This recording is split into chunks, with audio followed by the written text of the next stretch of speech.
Good morning, everyone. Good morning, everyone, and welcome to Day 2 of the California Board of Occupational Therapy.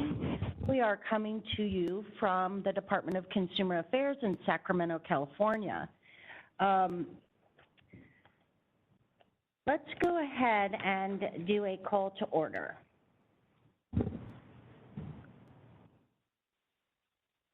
With roll call? Okay. Board Member Bookwalter? Here. Board Member Cabrera? Board Member Pavlovich? Present. Vice President Marcos? Here. Secretary Doe here, and President Miller. Here. Yes, we have a quorum. Thank you. So just a couple of items to identify for everyone so that we are coming from Sacramento. We have the distinct pleasure at this particular meeting of being able to come to you live as well as through WebEx. The directions for our WebEx are found on our website and under the specific agenda of today. And so if you are here, you've obviously found your way. When we take comments, just so you know, there's a lot of incoming information because of all the different forums. So if we can just set expectation, we will start first with board comments, then we'll go next to our audience comments. Then from that, we'll open up the Q&A. We also have one of our board members who is with us on WebEx as well, Dr. Sharon Pavlovich, and we would just ask that she go on camera when we go to a vote or to speak as well. We also have our executive director with us who is on WebEx, and she will provide some of her reports that way as well. So that's the direction of where we're going. We have a few items from, as we go down to item 22. Do we have any board member remarks?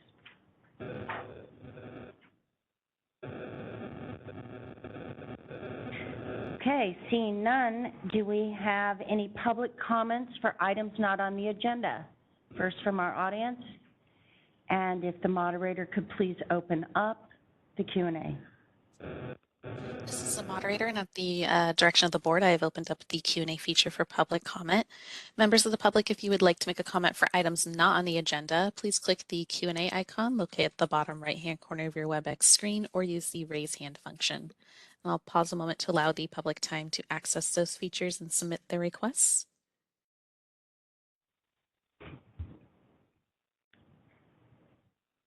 All right, and seeing none, would you like me to close that Q&A panel? Yes, moderator, thank you. So with us for our next item, which is agenda item 24, we have the distinct honor of having Yvonne Durantis with us. She's the Assistant Deputy Director at the California Department of Consumer Affairs. She has a very robust history. She was sworn in, in last year, and she comes to us with a background from as an experienced college advisor and a demonstrated history of working in the public policy industry. Skilled in many educational organizations, multicultural education, environmental awareness, public policy, and coordinating workshops and activities. She has a strong educational professional with a Bachelor of Arts, BA, focused in political science from the University of California at Berkeley. Welcome, Deputy Assistant Director Yvonne Durantis. Thank you. Thank you. Good morning, everyone. And I don't know if it's still a Happy New Year. We're still early in the year, but nice to see you all and nice to be able to meet here in person. So thank you for having me. And so this year, as the new year came in, we actually were able to roll out a new strategic plan and logo. And so DCA released its new 5-year strategic plan in November and officially transitioned to a new logo at the start of this year. And the new logo will be implemented gradually throughout this year. Existing items with previous DCA logo are still valid during the transition and do not need to be replaced or updated. But DCA Board and Bureau leadership have been given information and resources to help with the new logo's implementation. there is a centralized website that you can visit, which is dca.ca.gov/logo, that you can look up for information on the new logo. The new plan and logo represent the department's next chapter and future, with consumer protection and continuing to guide our mission and priorities. DCA holds itself to a high standard, and as a licensing entity, regulator, educator, and service provider, the plan incorporates our strong commitment to diversity, equity, and inclusion, as well as our shared commitment to each consumer. The new logo is not only displays California's official colors, but it also visually represents DCA's vision, together protecting California consumers. The shield symbolizes DCA's strong and long-standing protection mandate.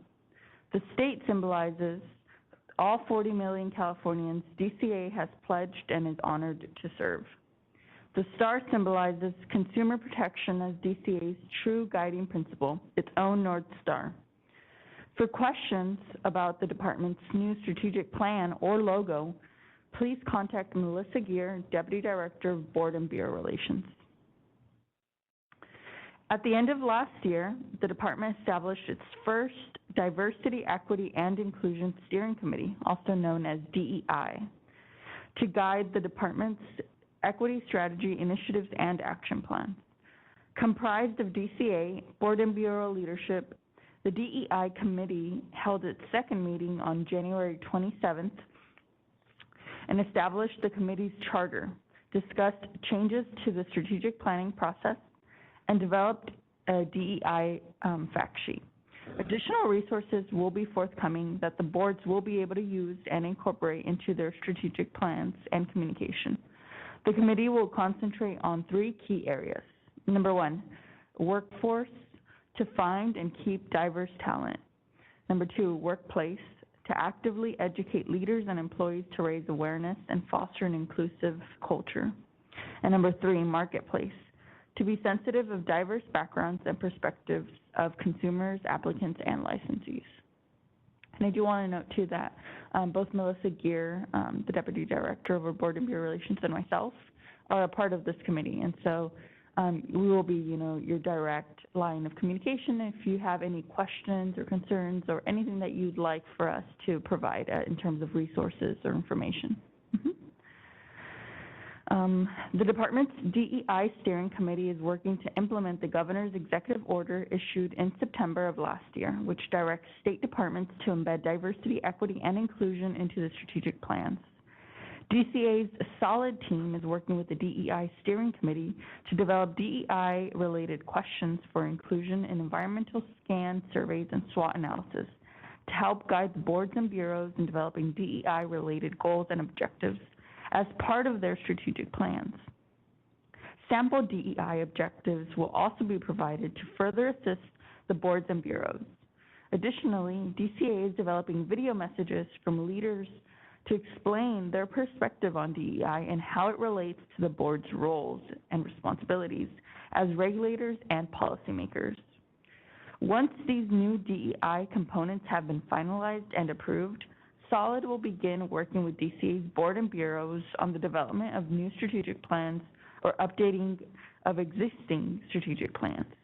And we will keep your executive officer updated as more information becomes available.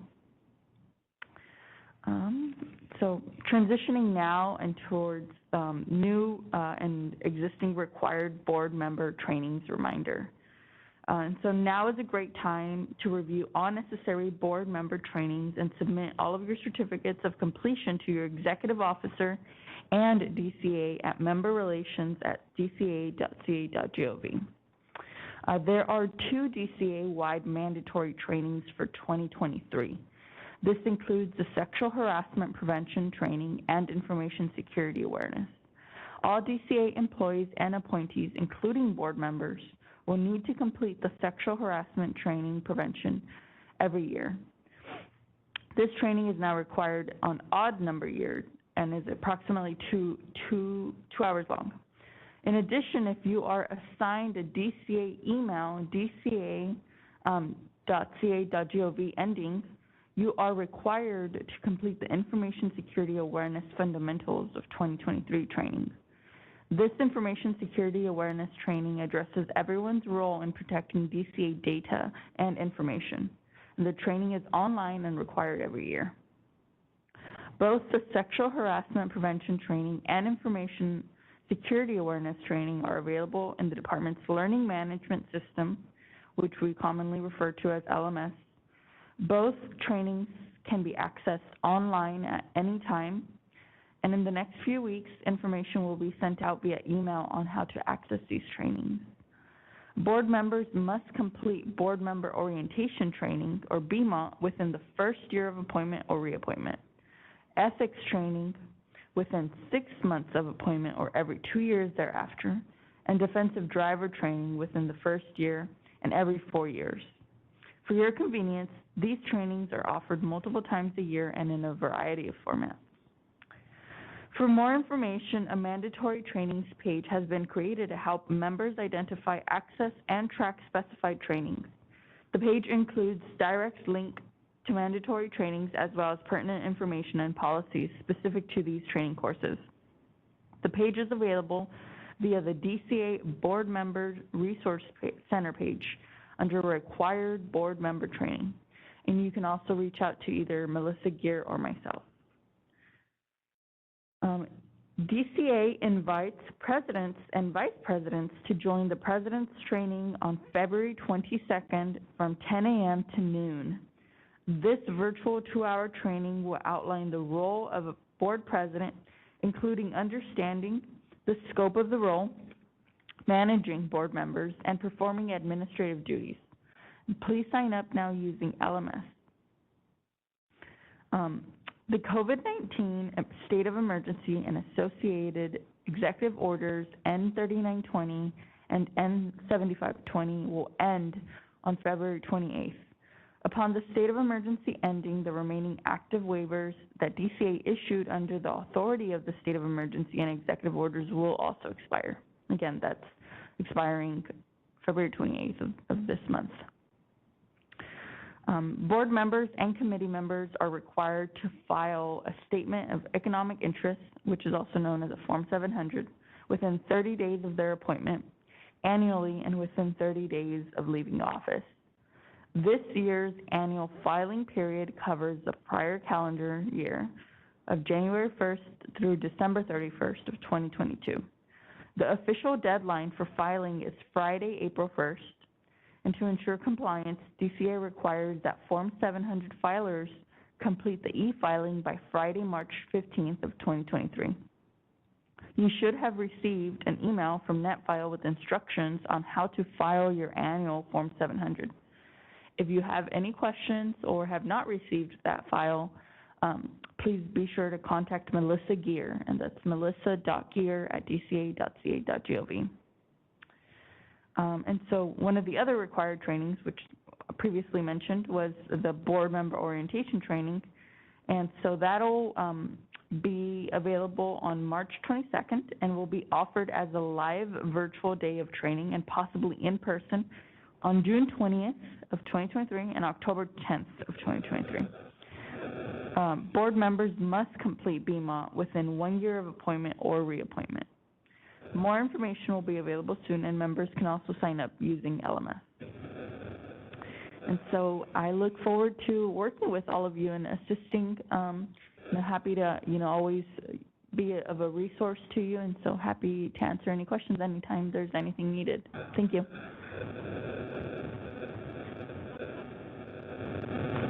Thank you so much, Deputy District. We really appreciate having you here. And so, does the board have any questions for Mr. Randall?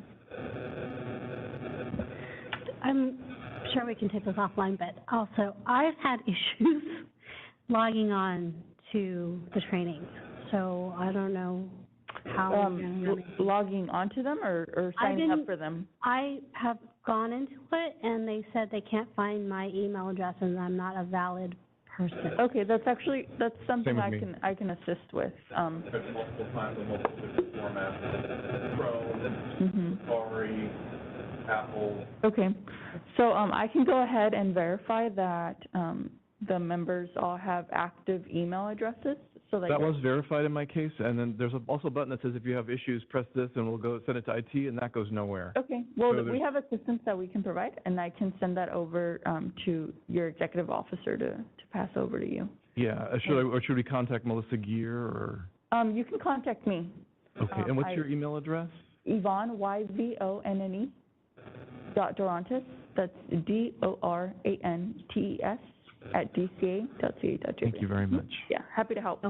I have one question for you. Regarding the strategic planning, I heard that it is happening, but are there dates are not established yet? We don't have exact dates yet, but if you have a specific question on any particular portion of it, I'm happy to help. And I understand that is, when you're doing your planning, is it something for 2023, 2024? I think it extends from 2023 to 2027, but I could be wrong. Okay. I think it is there's something available online that I can provide, and I'm great. happy to provide information to your executive officer as well. That would be helpful. Thank you so much for coming, and just so our audience knows, you've been here with us for 2 days.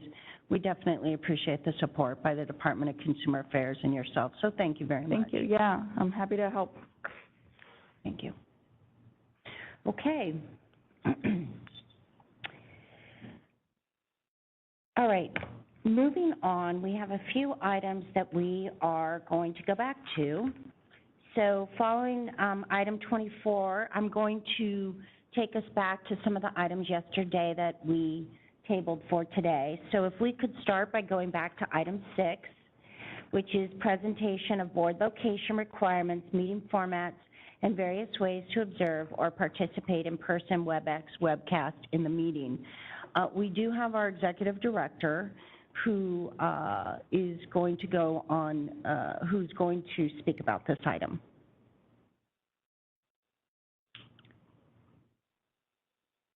Heather Martin, did you want to add anything, or is there something you wanted to queue up that we went back to this? Next slide. Thank you. There we go.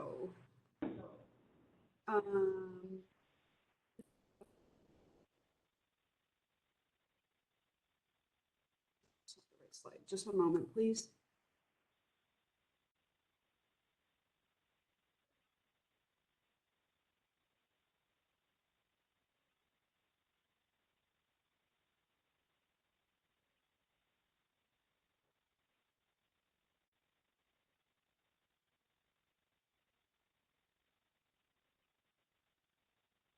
Next slide, please. Okay. So one of the things about having the meeting at this location, it allowed the board to both meet in person, make the board's meeting available via WebEx for participation, but also be available via webcast, which can be watched live, and then is later on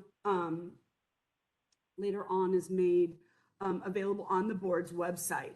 And so for people who are unaware that they can watch it live, we show the steps here in these meeting materials. They're also on the board's website.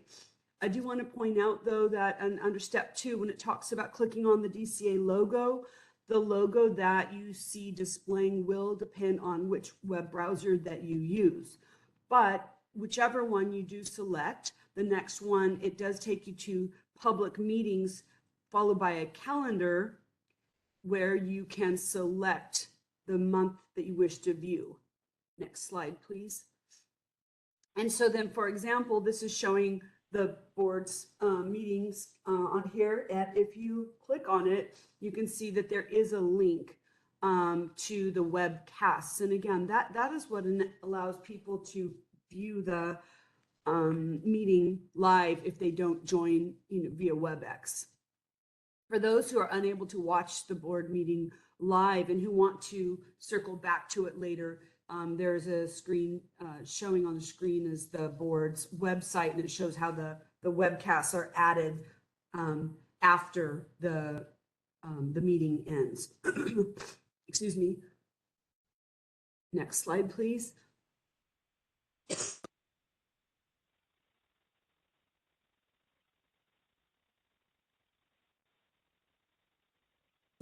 me. So what we've done though is that we realize not that many people have been getting the board meetings notice, the agenda, in which of course always has the link to the WebEx. And so I just want to cover this one more time, that on the board's website in the quick hits, there is a link that says join our mailing list. And you can click there to select what you'd like to hear about. Next slide, please. So, so here there is a requirement: somebody enters their email address, and then a click box like what do you want to hear from the board, and then of course click the submit.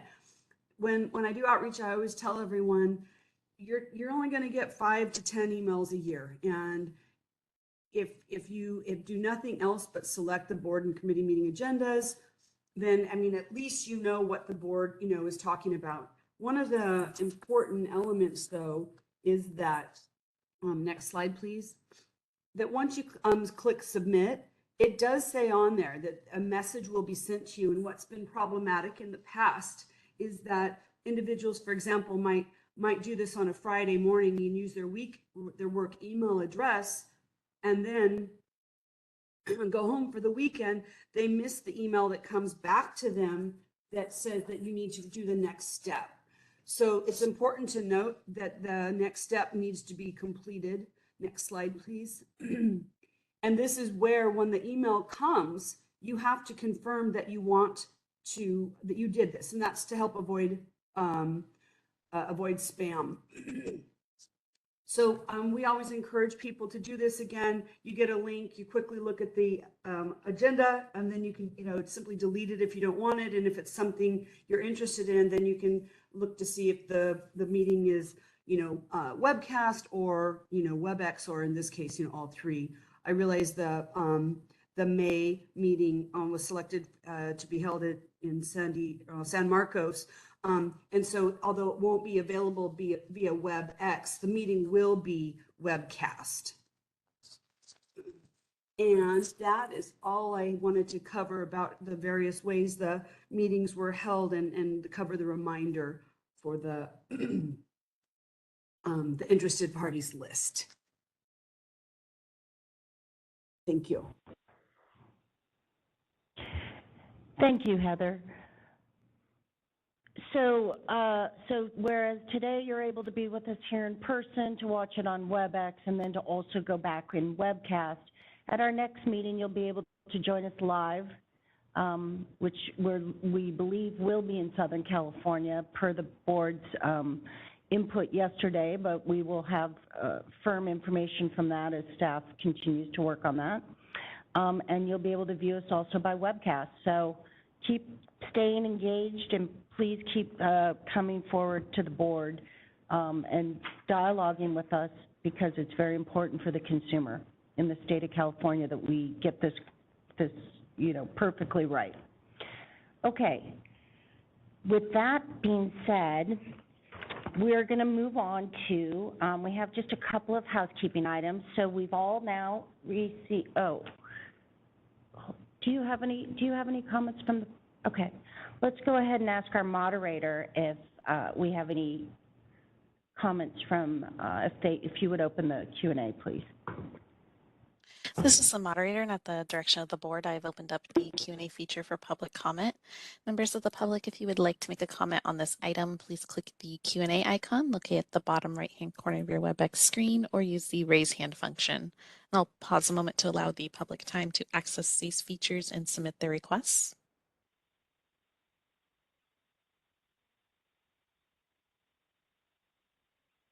All right, and seeing none, would you like me to close that Q&A panel? Yes, moderator, thank you. Okay, we have a couple of items before us that are also a carryover from yesterday. Moving on to item 8, which is specifically related to review and vote on approval of the December 14th, 2022 teleconference board meeting minutes. We held them over because we were missing a page. We've now all reviewed them. Do we want to entertain a motion to approve?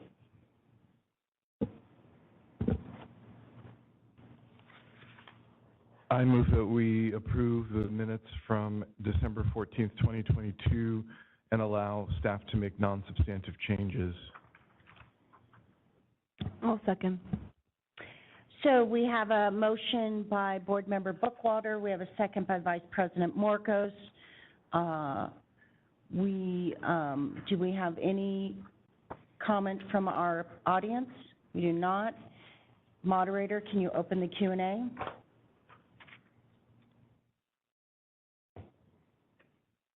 This is the moderator, and at the direction of the board, I've opened up the Q&A feature for public comment.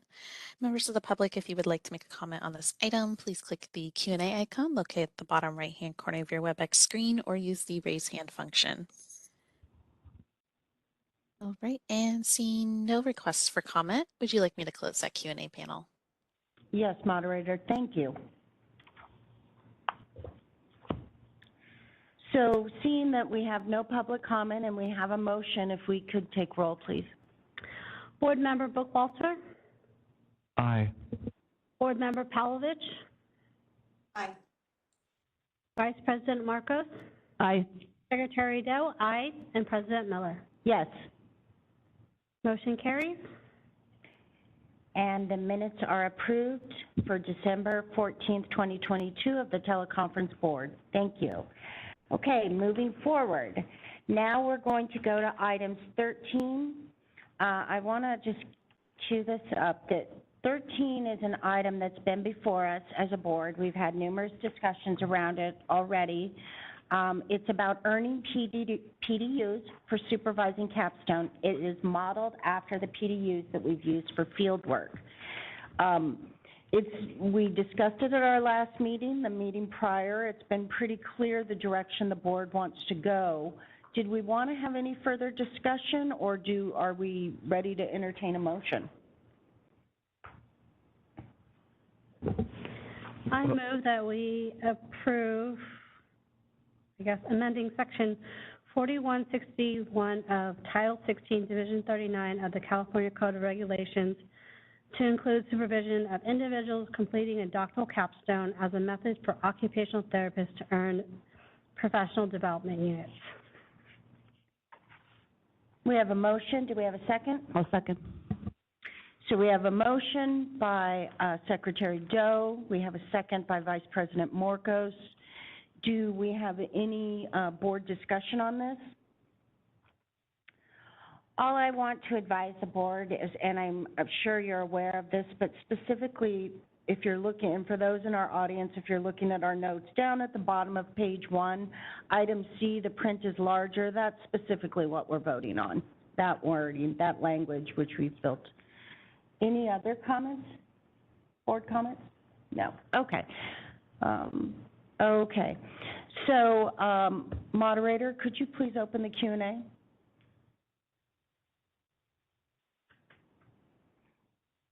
This is the moderator, and at the direction of the board, I've opened up the Q&A feature for public comment. Members of the public, if you would like to make a comment on this item, please click the Q&A icon located at the bottom right-hand corner of your WebEx screen or use the raise hand function. All right, and seeing no requests for comment, would you like me to close that Q&A panel? Yes, moderator, thank you.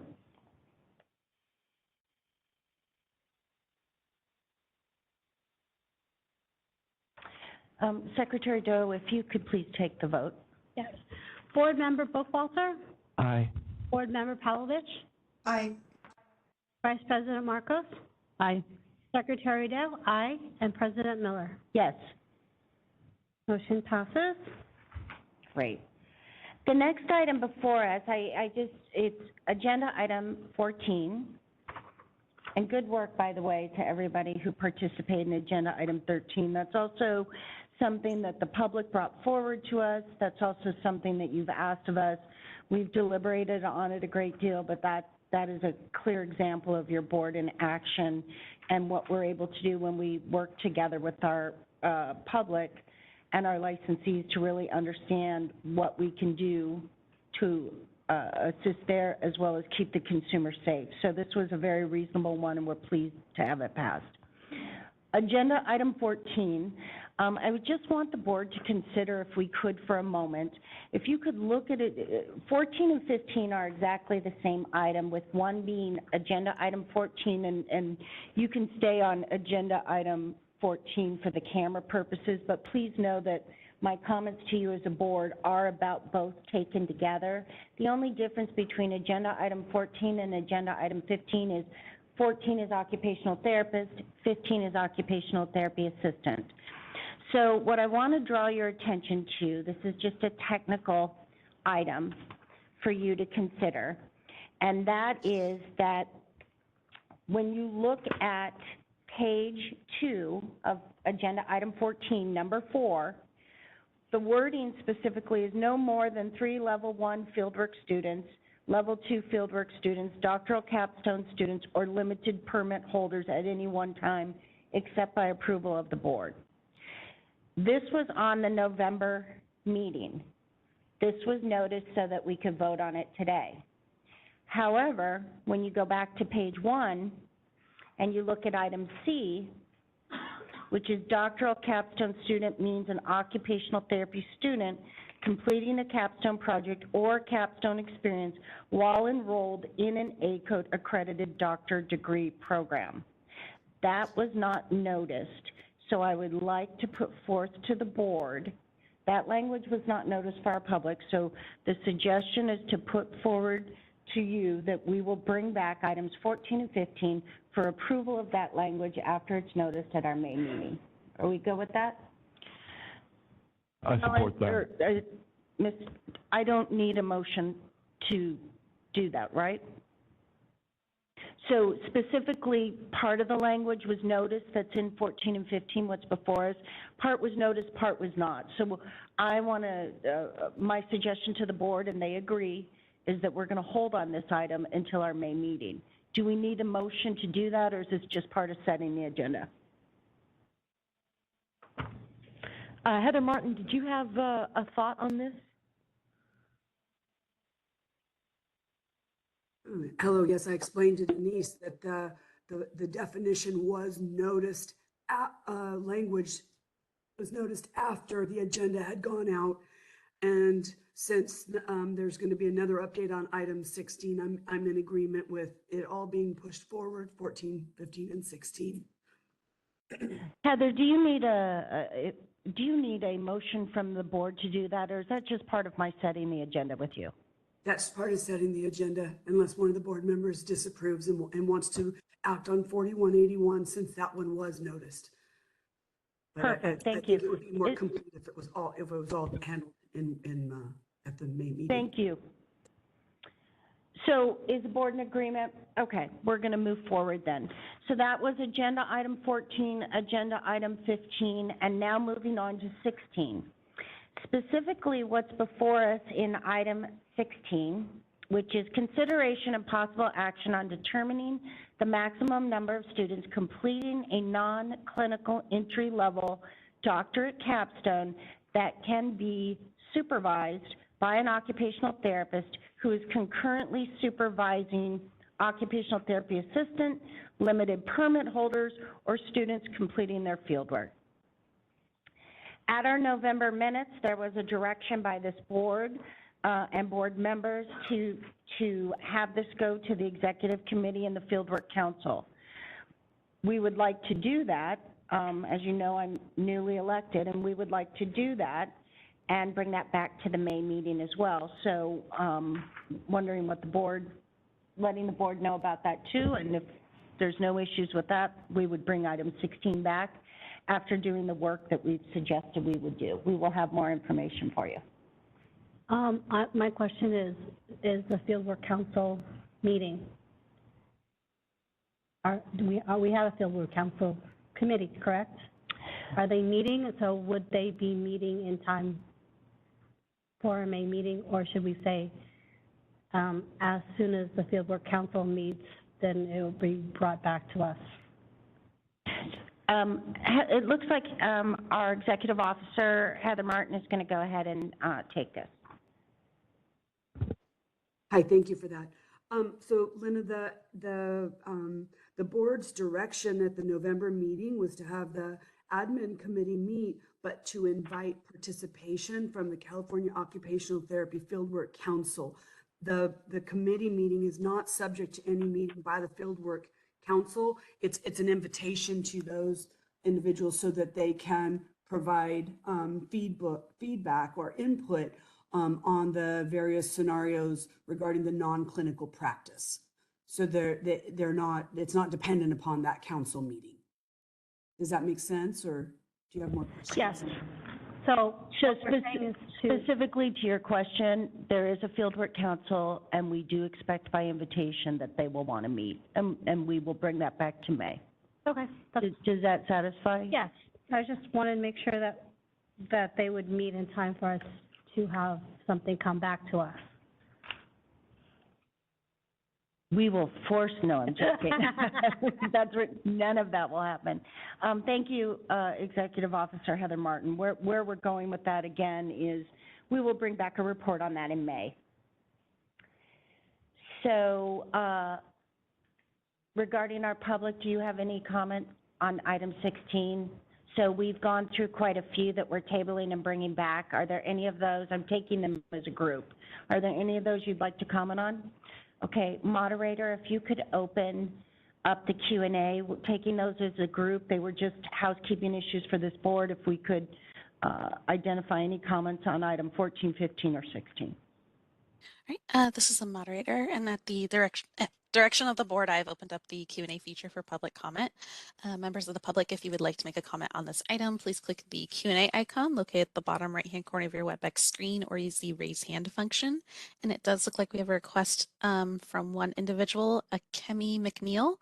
And Akemi, if you'll be given 3 minutes to speak and a 30-second warning, please click the unmute me button when the prompt appears on your device.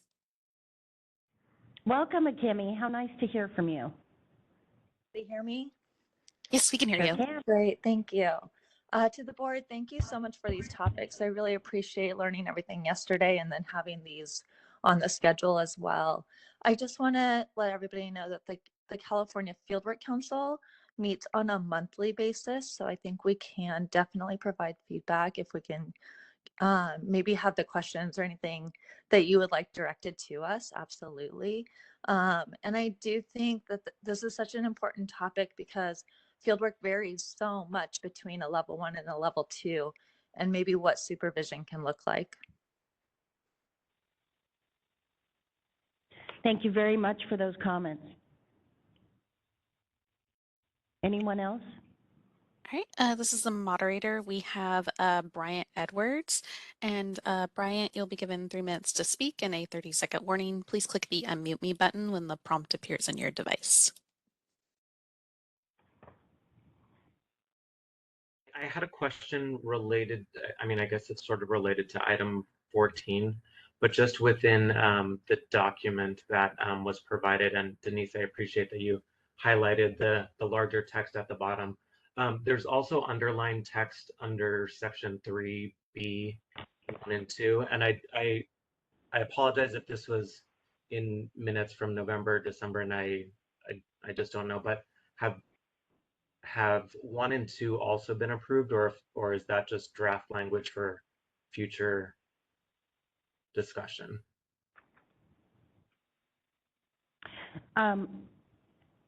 Any other board members want, I can take this question, but do any other board members want to respond since we deliberated? Okay. The language that you see before you is the language that has been noticed and approved and discussed by the board, and some was already existing. Where you see the strike through is what's been removed. Where you see the highlight, the larger under C, is what's being proposed.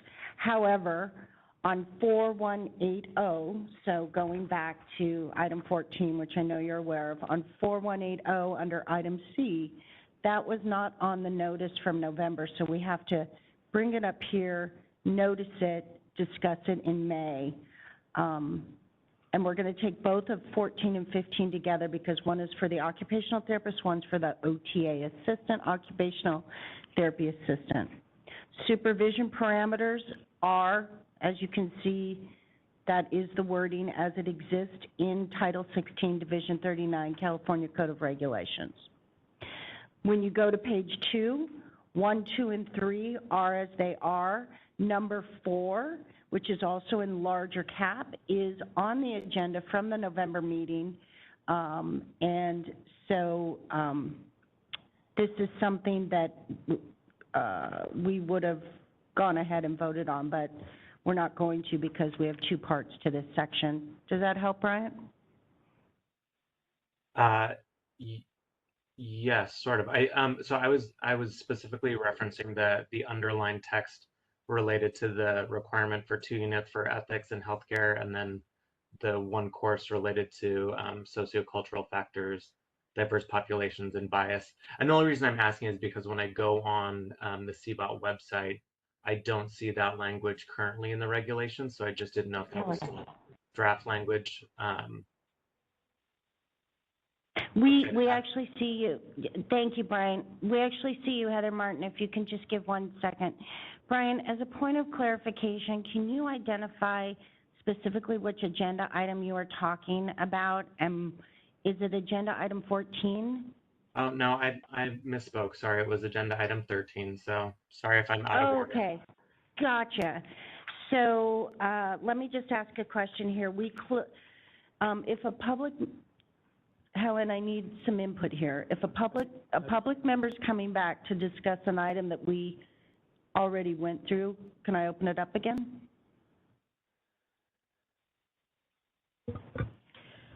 Well, I believe that if the language is here, that they can talk about it. But I think Heather's trying to explain that. That's probably why she's putting her hand up, because there's a 45-day period. There's potential for public comment if we've opened it up again. I mean, perfect. I think we should check with Heather about where it is in that process, because it's not really a Helen issue as much as a. Thank you, Richard. We are going to check with Heather. I just wanted to get clear with our public speaker which section he was in, because it wasn't lining up his wording with what we were on. So, okay, we're on 13. Heather, you have a comment. Do you want to speak to this, please? Yes, thank you. Thank you. So, Brian, the language that what you see in the small text under section B1 and 2 was a result of OTAC's suggestion. The board did approve that. That language has not yet been noticed because of the recent conversation the board had about adding what is down below in the new D4C regarding the capstone. It doesn't make sense to start a rulemaking package that had some changes when we knew these other ones were coming. Once the board approves the language down here below and approves it for noticing, then this will be included in part of one package, both of the provisions, even though they were approved by the board at different points in time.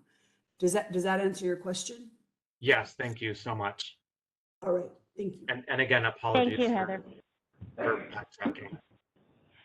No problem. May I ask a question? Yeah. While we have Heather. So this would go under the 45-day comment period when it is noticed, is that correct? Correct. You may recall that previously we started the rulemaking package after a board approved the language, and then we would move forward with that package and get the approvals on the back end. That's now been flipped, and so the control agency review, meaning DCA, legal, exec, agency, et cetera, that all happens on the front end before the 45-day notice. So that the process should be a little bit faster now with the way this has been flipped, but this will not be noticed probably for 5 or 6 months. But then the approval on the back end should occur in time far before the 1/1/25 date specified for the ethics and diversity requirements. Okay, so with this change, how would Bryant, for example, know when this drops for its 45-day comment period? If he's on the board's interested parties list, he would get the email. There's one of those selections was legislation and regulations. That's one way. The other way is we also have it posted on the board's website. And then it would come to the board again also after the 45-day. Hang on a second.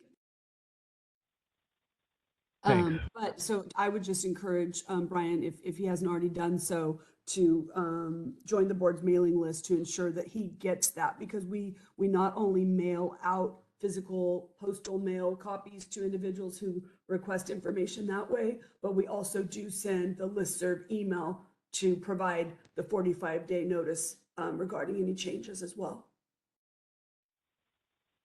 Thank you very much, Heather. Thank you, Board Member Bookwalter. Brian, just in terms of a follow-up to be clear, it's clear to you that if you're on that interested parties list that this material will drop, and that you and also the representative you sent here who's in our audience will be able to make comments on this particular information. For your specific point of direction to your opening question, yes, comments under 1 and 2, anything that's underlined, anything that has strike through, that is language that the board is considering. So if the public has comments on that or wants to weigh in, please do. Great, thank you everyone for the clarification. Moderator, are there any other questions? This is a moderator. Appears there are no further requests. Would you like me to close that Q&A panel? Yes, thank you. So in terms of, those are all of our items that were a carryover from yesterday, so thank you to the board for that. In terms of moving forward, we are now on agenda item 25.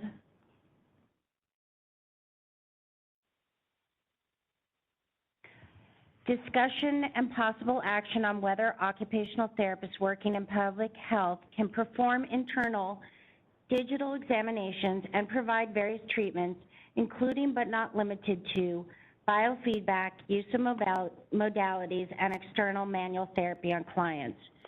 So if we turn to agenda item 25, what you have in your agenda that has been provided, your packet, is a public comment. I'm going to first read the public comment.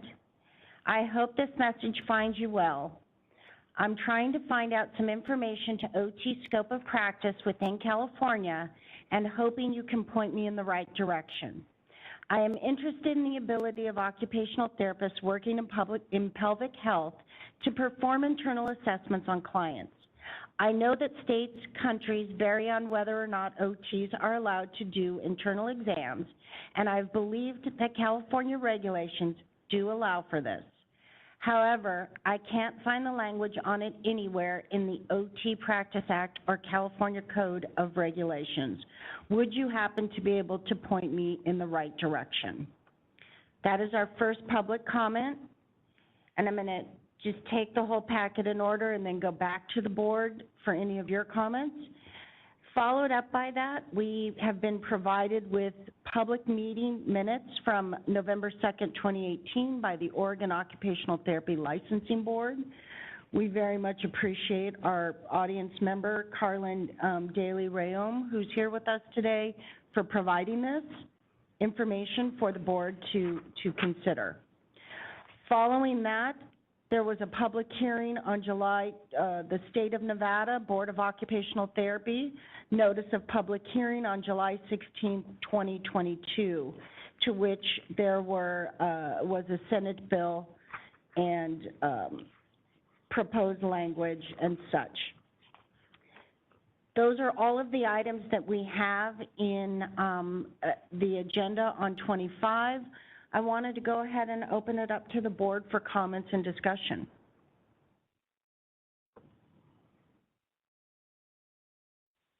What's before us is we do have a public comment. We can decide to put that on the agenda as a future agenda item. We may not be ready to have that discussion until we hear more from our audience to decide. We might decide it all as a group, this public letter and such. Because if we decide not to put it on the agenda, we won't know that until we at least hear from our public here today. Any comments? I would like more information, because I know that when you were reading the Oregon, that says that they did a They reviewed with the, I believe, medical board and other boards to see if there was a conflict, and that there was no conflict. That's why their board, the OT board in Oregon, passed it. So I wanted, I think we need more information that is any other potential conflict could exist, because they confirmed with the PT, nursing, and medical boards that there is no conflict. So I think we need more information of would this be a conflict with any of those boards and their practitioners also, because we can't proceed with this without knowing more information on what's going on in California with the other boards. So, Secretary Doe, and I see you, Board Member Pavlovich, we will come to you next. Secretary Doe, just making sure you're asking about a scope of practice issue. Is it within our scope? Yes. Okay. Board Member Pavlovich? I'm in agreement with Board Member Doe, and it's very interesting when you look at the language for, this is Oregon's. They're not page numbered, but under number 5, let's see, 1, 2, 3, well, it looks like page 4 at the very bottom. It says pelvic floor therapy, and then it says, in quotations, advanced therapy includes. I wonder if that's just the equivalent of like an advanced practice for Oregon, because that's a very interesting word. Advanced therapy includes, and then it gives you the descriptor. I do know we have several alumni and that are out there practicing that are, I hear every once in a while, I'm doing pelvic health, but I'm like Lynna, even as a practitioner, I don't really know what everybody's doing out there in the state of California and to what extent. I think we do need more information to find out how's it being used, right, in therapy. It seems like it's an outpatient, or most of my students and alumni, that are out there practicing are doing it in, rehab or outpatient mostly, but I really don't know what that looks like. I find myself asking a lot of questions in terms of, how are we utilizing that in California? So I agree there needs to be, I'd like to find out a little bit more about what we're doing in the state of California to address pelvic health. I think it's important. I just don't know how we're addressing it yet. So thank you for those comments, Board Member. Specifically, are you, in terms of our direction to staff, are we looking for a survey? Are we looking for, how do we get the information that you are looking for? Specifically, Secretary Doe's comment is about scope of practice, which we can ask AOTA and OTAC for, but are you also wanting to see if we can do a survey, put questions on our website? What are your thoughts? Yeah, any of the above, I think will help. Questions, reaching out to outpatient therapy centers or rehab, just something maybe at OTAC, something that we could find some educational survey pieces just to kind of find out what's happening in the state of California for pelvic health. So yes to all of the above. I know that's a lot, but I think we can work through, and maybe Bryant will chime in, or just to kind of see what that looks like. Bryant, maybe you could chime in either. I don't know if we've had a presentation on pelvic health at the most recent OTAC conference, but maybe you might be able to chime in. And maybe if we have, maybe we can get those handouts and kind of revisit the educational part that people are already presenting at conference to help give us some ideas of what's happening. If that helps, President Miller? Mm-hmm. Thank you. Well, if we have comments over here, I think what we might, just to let you know, and you can decide if you want to go first or after. We do have in our audience a representative from OTAC who has a lot of knowledge on this topic. Will we like to hear from our public first or continue deliberating? I just actually wanted to confirm something, or maybe Bryant knows this, that are people practitioners are being trained for this? Are they certified in this? I mean, that starts from that, right? Because if no college or university is teaching this, it has to be some sort of a certification for it. So where does it start? Because if people are trained for it, then we can go from there. So Brian's sent a representative here who is on our audience who will speak to that as well. Board Member Bookwalter.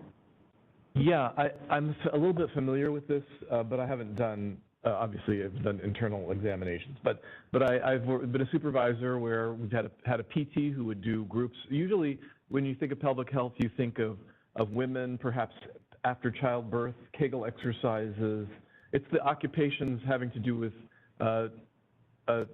recovery from childbirth very often and urinary issues. But it can also be, this area can also include spinal cord injury, neurogenic bowel and bladder, where you're not able to go to the bathroom in a normal way. You may need to, in a normal way, sorry, if I'm using incorrect language, but it requires stimulation using an appliance. Occupational therapists do that all the time, especially with spinal cord injury.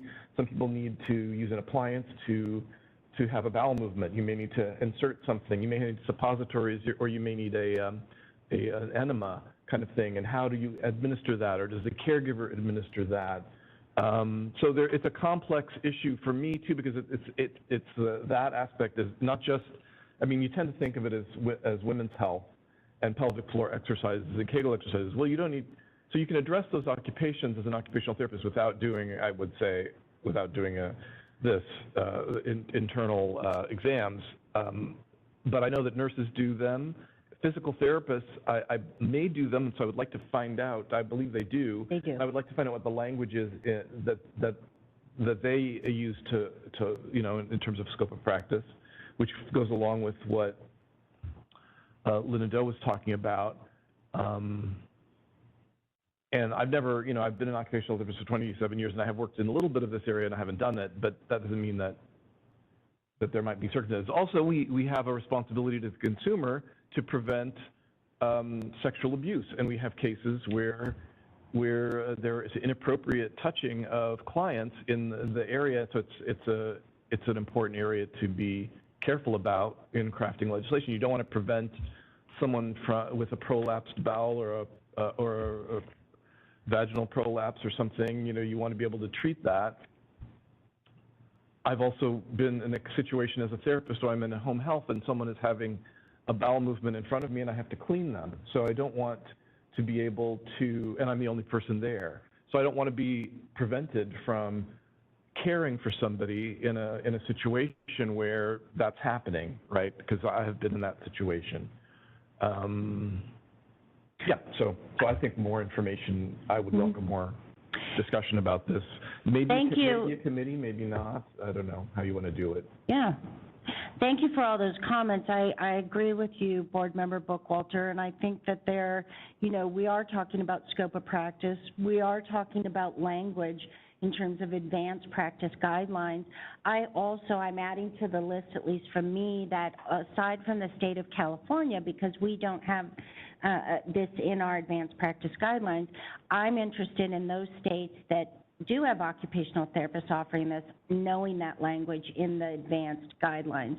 Also, back to Board Member Pavlovich's comments, I too found it interesting how the advanced practice was referred to in Nevada. So curious to understand that, to look at that language. I do think within our scope as occupational therapists, there is an element within maternal health. There's also an aspect of activities of daily living, which is a significant focus of a frame of reference of our profession. So yes, agree with everyone that there's more information, and wondering also now at this point, if there's no further board comment, if we might open it up for our public. Okay, let's go ahead and open it up first to our public here on the floor. Welcoming to the podium is Carlin de Leon. Thank you for joining us. Hi, good morning. Thank you all for having me. So Carlin de Leon, I'm with Occupational Therapy Association of California and also clinical faculty at University of the Pacific. My specific area of practice is pelvic health and maternal wellness. So this is in my wheelhouse, certainly. So based on the conversation thus far, I wanted to share a couple of different things with you all. From the OTAC lens, there has been legislation introduced this cycle, both within our state and also nationally. There's legislation being introduced around postpartum care and the need for pelvic floor therapy. The language as written states pelvic floor physical therapy, so currently we are being excluded. And so OTAC is interested in having ongoing dialogue, in educating legislators about our role as occupational therapists in serving this population. It is within our scope of practice, given the connection with activities of daily living, toileting, and all of those aforementioned elements of the conversation. So certainly something that is within our bandwidth, given the impact on daily life if people are having any kind of pelvic floor dysfunction. So we are working on OTAC to pull together a deep dive of existing research and any supporting materials that we can provide to bring to our lobbyists and legislators to move forward on these areas. So that is something we're working on as a professional association. Currently, AOTA does not have an official position statement or position paper at this time, but there are conversations happening nationally as well, given the increase in legislation. And it does tend to center around maternal health and those kinds of issues, but I do want to note that there are significant pelvic floor challenges that occur both in male population, pediatric populations, and OTs do work across settings. So then some of what I was hearing, I want to make sure I mention. So OTs can work in outpatient settings. OTs can work in telehealth around this. OTs can work and provide in-home care. And pelvic health may include an internal component, but it does not have to. So a lot of it is based on body positioning, breathing, body mechanics that can be someone can analyze those without providing internal examination. An internal examination, though, does provide additional information about how the muscles are working, how they're coordinated, what the strength of those muscles are, and that can influence how someone, a therapist, would proceed in treatment. It is not standard when we think about the accreditation standards for education and occupational therapy. Pelvic health, there is no specific standard around pelvic health in OT education, nor is there in PT education. So, people graduate or complete their programs as generalists and then participate in ongoing training to gain expertise around some of these areas. And so, for example, Herman and Wallace Pelvic Rehabilitation Institute is one of the more well-known pelvic health education providers, and they explicitly list PTs, OTs, several other professionals that are welcome to take their trainings, and then practitioners get certifications from those courses, et cetera. There was a comment by Board Member Pavlovich of inquiring about any past presentations that have occurred, both on in our state association or state conferences as well as national conferences. There are numerous pelvic health presentations. We do have our Western Regional Symposium occurring in the beginning of March, and off the top of my head, I think there are around 7 pelvic health specific presentations. So that isn't just California, it is some of our neighboring states, but I'm quite sure that you all could be provided with those materials if interested.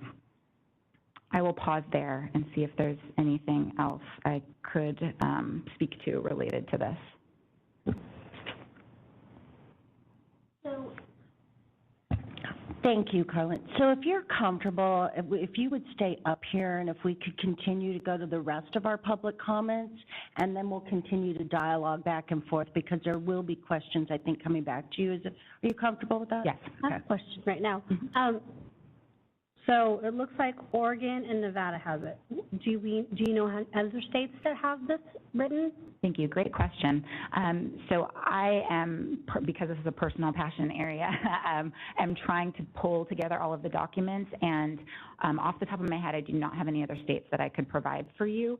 It's seeming like a trend that I'm seeing, and this is just, again, me trying to pull this information together, is that individual practitioners reach out to the board and receive communication back stating, if you can verify that you have advanced training, then that is sufficient. There isn't a standard written into the scope of practice or the regulation saying, yes, it's approved.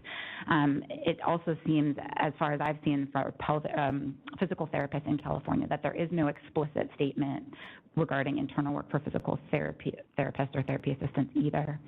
So that's what I've gathered thus far, but that's part of the deep dive of the research.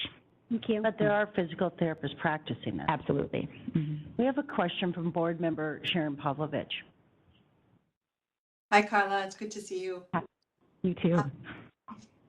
So it really helped me to hear your in-depth explanation a little bit about what people are practicing in terms of the internal, external body mechanics. I didn't know there was a telehealth component, which is exciting to hear. And then I'm going to look up some of the white papers or research papers, or Herman and Wallace, I think is what you said. I think just for me, the more information, the better. I'm hoping AOTA will jump on with a position paper. Even a white paper will help solidify. Me, just coming from the board, consumer protection wise, everything external sounds okay, right? The minute we have to do anything internal to the body, like to me automatically flags like that needs to be some kind of advanced practice, or we need to have, or not, that's just in my head right now, or some kind of in-depth, like there has to be some security blanket, just knowing what we know about cases and things that have happened, just from a consumer protection issue. That's the only red flag I have, is like, how is it being utilized? How are people keeping our patients safe? Just that's like in the forefront. I mean, that's the biggest thing for consumer protection, but everything you outlined, I'm like, yeah, all of that makes sense. So I'm hoping that AOTA, there was some kind of, initiative for a white paper, or a concept paper, a position paper to start educating, because if it's out there, it's already practicing, then just to be noticed from a board to take a stance on it. I think the more information we have, the better. So I'm going to look up some of the resources that you have. I think you said at Western Regional that's coming up, there's like 7 presentations. So maybe as a board, we can reach out to the other states if you know where they are, and gather as much information as we can, just to become more knowledgeable and then educated and make informed decisions. So thank you for planting all those little seeds. Thank you for those comments. So I'm going to have our moderator open up the Q&A so we can hear from more public, but if you're comfortable and could stay here, that'd be great. Absolutely. I know the board wants to follow up again, and we have some comments, and I'll summarize as well. Moderator, could you please open up the Q&A? This is the moderator, and at the direction of the board, I have opened up the Q&A feature for public comment. Members of the public, if you would like to make a comment on this item, please click the Q&A icon located at the bottom right-hand corner of your WebEx screen, or use the raise hand function. And I'll pause a moment to allow the public time to access these features and submit their requests.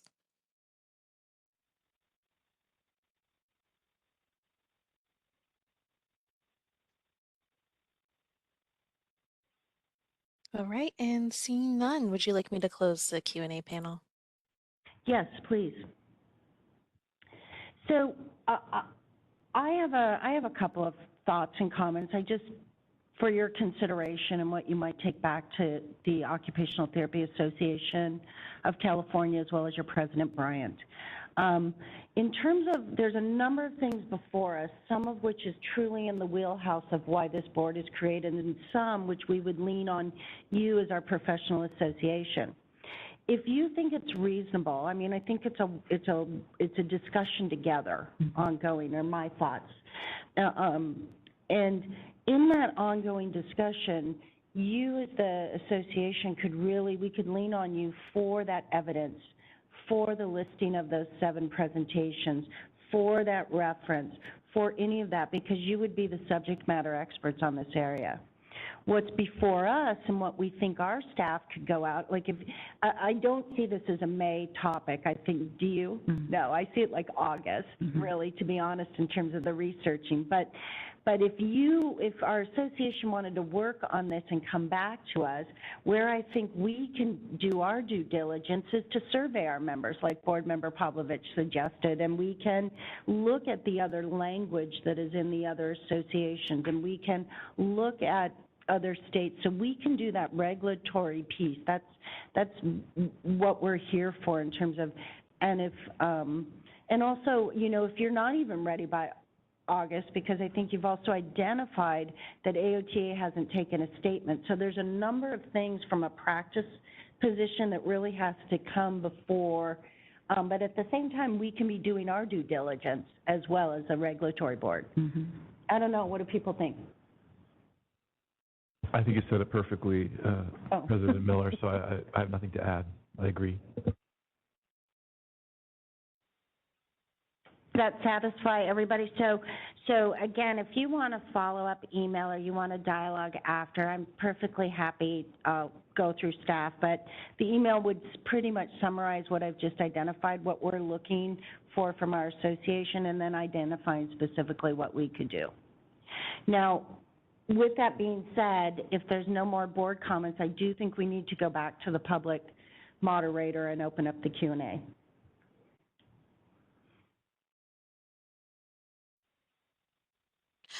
This is the moderator, and at the direction of the board, I've opened up the Q&A feature for public comment. Members of the public, if you would like to make a comment on this item, please click the Q&A icon located at the bottom right-hand corner of your WebEx screen or use the raise hand function. And I'll pause a moment to allow the public time to access these features and submit their requests.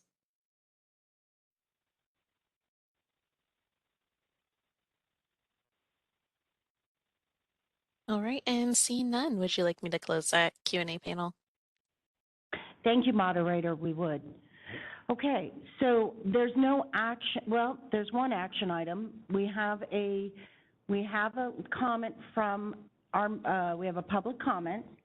We do need to make a motion to direct staff to go back. Specifically, I think what we're saying is that we let them know we've received their letter, we've dialogued on it, we're going to look for language from our state association, and then furthermore, it will be something that when there's enough information, it's on future agenda items, is what I'm thinking. But we need staff to have some direction like that to respond to our public comment in a timely manner.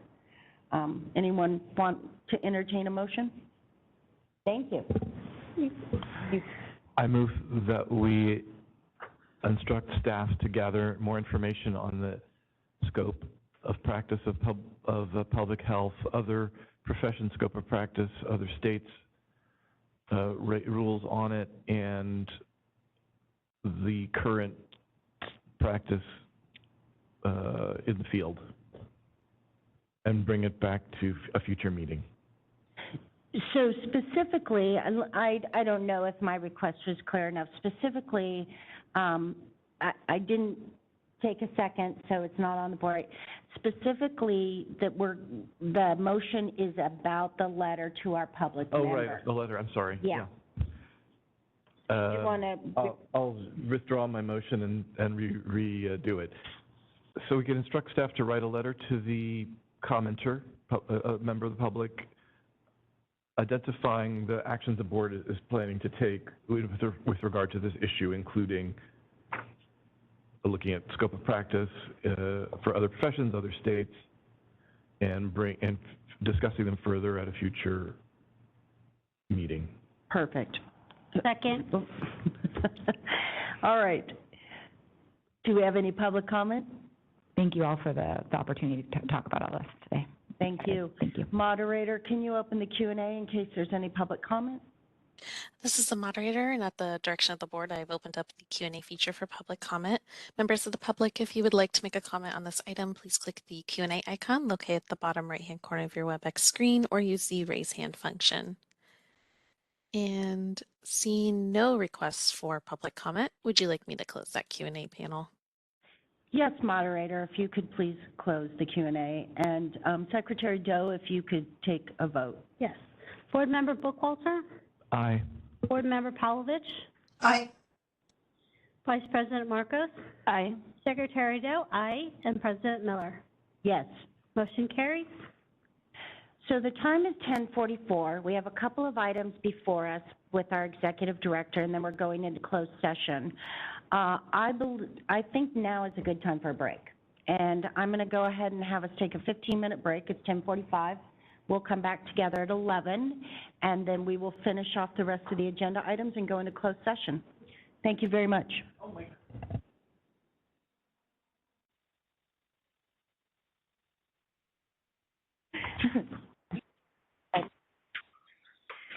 Hello, everyone. Welcome back. Just to remind, we are with the California Board of Occupational Therapy. It's day 2 of our meeting, and we are coming to you from the Department of Consumer Affairs in Sacramento. We have gone through a number of items. We thank our public for being here as well, both on WebEx as well as in the audience. we completed prior to the break, and thank you for that. We had a little additional business to address, and thank you. We are coming back now at 11:11. I would ask Secretary Doe if she would please take roll. Board Member Bookwalter. Here. Board Member Pavlovich. Present. Vice President Marcos. Here. Secretary Doe here, and President Miller. Here. We have a quorum. Can you also call out Board Member Cabrera? Board Member Cabrera. Thank you. We have a quorum.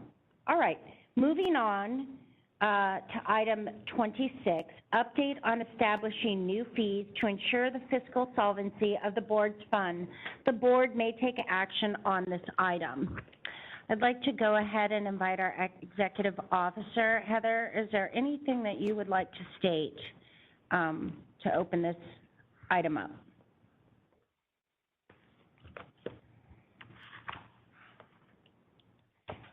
In your documents here, you have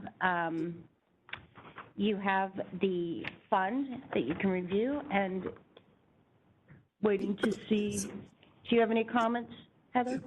Yes, so in the board meeting materials, there is a fund condition that on the next page, bottom of page 2, shows not only a downward trend, but also the board eventually going negative. Obviously, the board cannot, their fund cannot go negative. And so last year, after determining that a fee increase was necessary, the board identified a number of different fees that could either be newly established or raised, so that the renewal fee was not the only fee that really took the hit. It was kind of spread it across a number of different fees, so that there could be, in some cases, modest fee increases. In other cases, the fee approved by the board wasn't so modest, except it was certainly in alignment with fees charged by other boards. And so the next page shows a current and proposed fee schedule. Both of these, at the board's direction, I have been in contact with the legislature to get the fee increases into a bill. Part of that process is to complete a fee bill questionnaire. This document is one of the required documents, which shows what the current fee is, what the new fee would be, a statutory limit if applicable, as well as some estimated revenue that would be generated.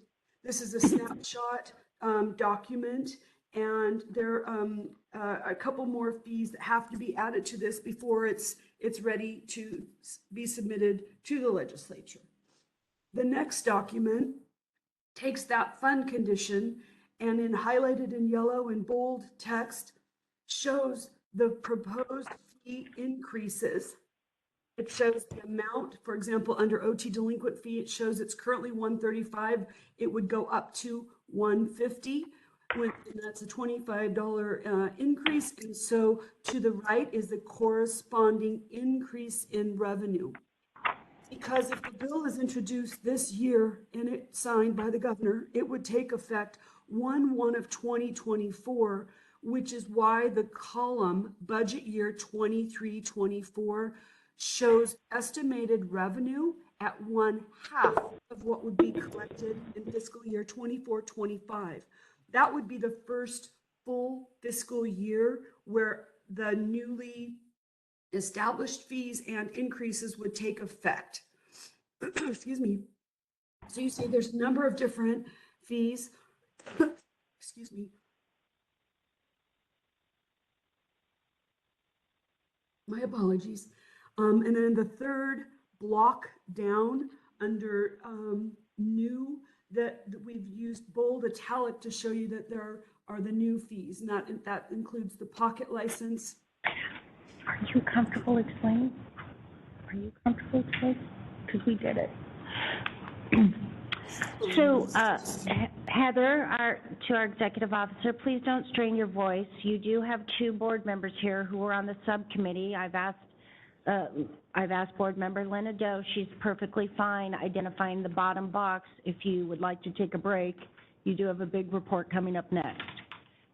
Please identify with a thumbs up or thumbs down. Oops, sorry. I can't send a thumbs up. The reactions are turned off. I'll be brief if I can. You just gave me a high five. I got it. We're good. It was something like that. Yeah. Okay. Board Member Doe, are you comfortable explaining this page a little bit? Sure. Thanks. So the ad hoc committee, we looked at the fees and how to ensure that the boards remain solvent and relevant in the future. So there are 3 items that we put up as new fees. The advanced practice fee, because in the past there was no fee for that. We had fingerprint card processing fee, because in the past there was no fee for that. And also copies of certified copies of transcript fees. As you can see, these numbers are nice, but it's not a significant amount that we are depending on it, but it's something that the board hasn't been charging in the past, but we also analyzed other boards in the state of California and saw that they were charging fees. So the numbers that we came up were reasonable and not like enormous, but these are fees that in the past the board has kind of ate on their own, and so then we are adding to our deficit. And then also we raised the license verification fee from $35 to $75. The reason behind that was there is a lot of board staff time being used, and we need to take that into account, into effect. And then, so as you can see, the bottom line is the months in reserve, and the numbers would increase that if this was approved and signed and took it in effect, by fiscal year 26, 27, we would, well, actually 25, 26, we'd be in a place that if something happened, knock on wood, that we'd be okay, and the board would be around to continue providing services and to both our profession and to the members.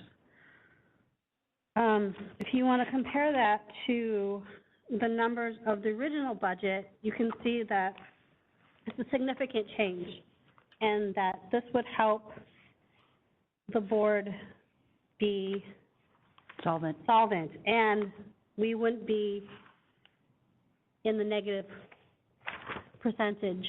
And we need to also be, it's also in our regs that we have to be at a certain percentage. Well, thank you, Board Member Doe. Also adding further to that on this report, I would like to draw the board's attention to the fact that we had public comments that we said we would address in item 26 from yesterday. Specifically, those comments, I've already read them out loud yesterday into the record, so I would just pause and ask both our audience who's here and our audience who is on our WebEx to please refer back to Agenda Item 4 from yesterday. You will have copies of the public comment there, and this is a place where the board can now discuss any of these comments. I will tell you also, as a board member who worked last year with Secretary Doe in an ad hoc on this budget, that every possible way in which we could examine where it was reasonable to add fees in different places. Our feedback from our licensees really specifically had to do with, I mean, we know there are rising costs. We know it's with the court reporters. We know it's with probationary costs. We know a lot of our disciplinary costs are adding to this. At the same time, we heard from our licensees who are in good standing, and there are many more of you who are versus who are not. And because of that, we know that the end game of this, the end answer is that we knew for solvency that fees had to be raised. And so we looked at how in a process to do that in a very reasonable way, such that it wasn't a larger fee for the many. And instead, we took apart every single place in which fees take place. And so that's why you'll see the different variations of the highlighted lines that are back to the fund condition, which, you know, involved increasing the delinquency fees, the renewal fees. Also looking, that renewal fee is much lower than it would have been because we were able to look at other places where we could do that cost. Now, that being said, the letters that are before us speak to the entry level for a new graduate, the OT application fee. And so is this something that the board would like to address? Because we are able to take both of these. It is on the agenda, it is noticed. And so just making sure that in these public comments, what's before us is to look at that application fee and to take in consideration these. Any comments? Thoughts? I also want to point out that we did not come up with these numbers just randomly. We really did deliberate on these numbers and made some comparisons and took into account that, you know, it may be cost prohibitive at times to enter the profession, but this is in line with all the professions. They have, you know, application fees and license fees. So, you know, as you can see, the application fees were very low. And, you know, we know that it can be hard to join a profession, but, you know, these numbers were not just, okay, we're going to raise it and we're going to just pick this number. We took a lot of time and deliberation and looked at the numbers and asked staff to provide us many options. And, you know, this is the option that we, as a committee, thought that it was sustainable and also brought it back to the board. So I want everyone to know that we did not just come up with these numbers just because we wanted to. Thank you, Board Member Dill. Board Member Bookwalter, you were about to comment as well. Yeah, I was just looking at the actual comments and whether they were referring to the OT and OT application fee or the OT initial license fee. And I guess it's not really clear to me, but I think they're both. They seem to be talking about the initial license fee, but the application fee. So I appreciate that you distinguished that out. I think that we know the details of that being two items. I think they're talking one and the same. So we could, as a board, decide in taking these comments, I think what they're really asking us is to apply something specific to the new practitioner. Yeah. And so that means for those items, we would be looking at the OT application fee. What else? The OT initial license fee. Essentially the first three lines. Mm-hmm.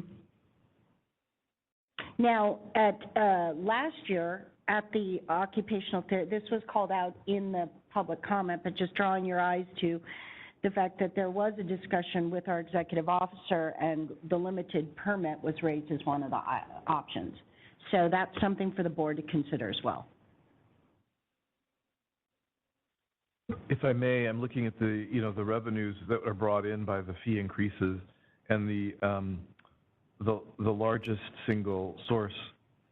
Obviously it's a mix, but the OT renewal fee does bring in substantially the most in terms of that increase will bring in the most revenues at 699. Is that 699,000? Yeah, in 2024-25, and the application fees is the second most important for 23, 423,000. And so, to me, if we reduce that, then that's our most substantial way to improve our financial picture. And I think it's okay to maintain the numbers that we've set. I feel like you guys did a very thorough job of looking at different options and the impacts. And a one-time fee that generates this kind of revenue seems like a fair way to do it to me. I appreciate that it is a barrier, it's a barrier to entry, but it's not an ongoing burden.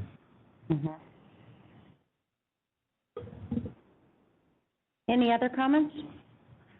So if you go to page 2, are we able to go to page 2 of what's on the screen?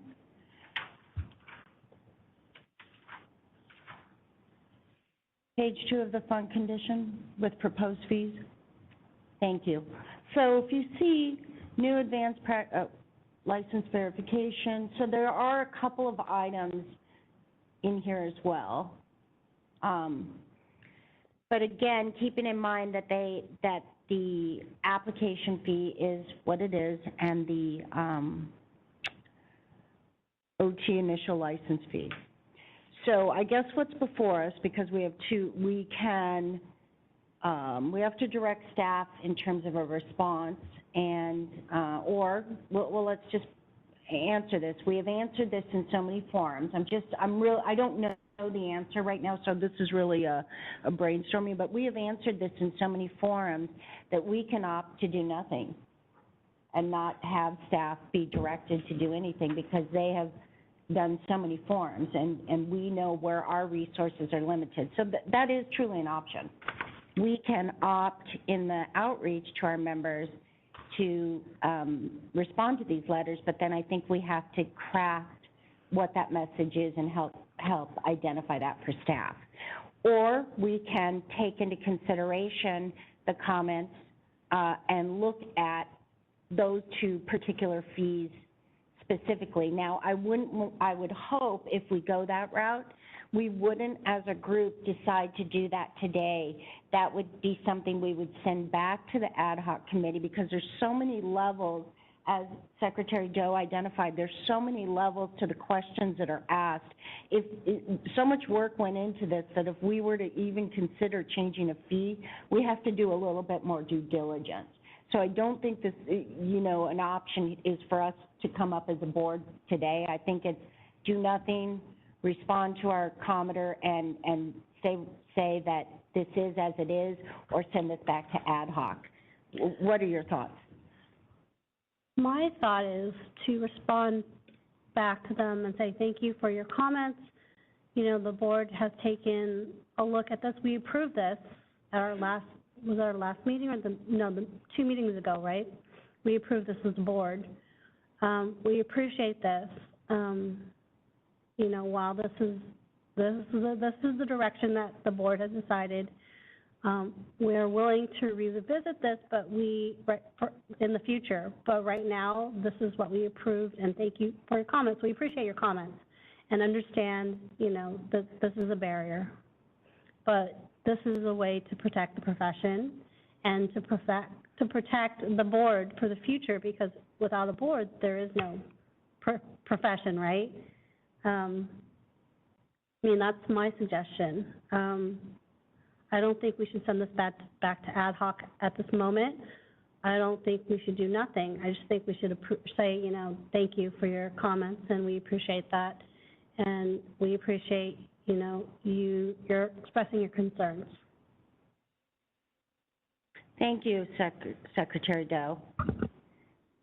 Or we could say thank you for your comments, and then ask staff to create a list of the 20 places we've done outreach on this where they could have commented then. Just kidding. Board member, sure. I think Board Member Pavlovich has had her hand up for a bit. Yeah, I agree. Yeah, I think a response is warranted. I think along the lines both of what Board Member Doe and President Miller had suggested is also a good idea. Just these are, future practitioners of the area. I think yes, I agree that outreach has been ongoing and the discussion lengthy.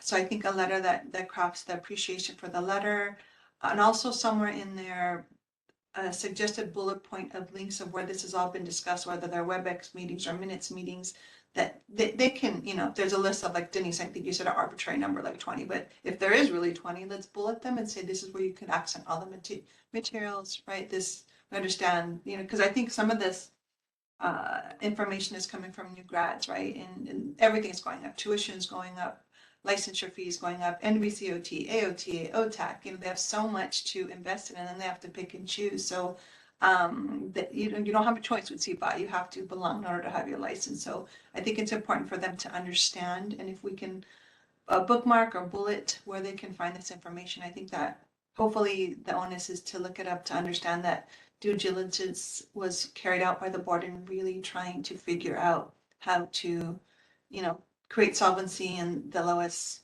kind of options that we have for payment. So those are my thoughts. Thank you, Board Member Pavlovich.